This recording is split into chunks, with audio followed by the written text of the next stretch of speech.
இன்னைக்கு வந்து மீன் பிடிக்க வரல, குட்டியை கூட்டிகிட்டு ஒரு ரவுண்ட்ஸ் ஒன்று வந்திருக்கோம். இந்த வீடியோ ஃபிஷிங் வீடியோ இல்லை, சரிதானே?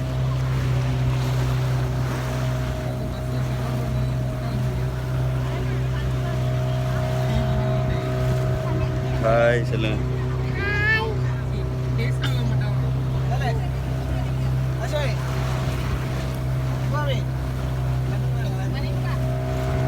நாங்கள் வந்த கொக்கு தீவுக்கு, கிண்ணியாவில் கொக்கு தீவு வந்தால் அதுதான் கொக்கு தீவு.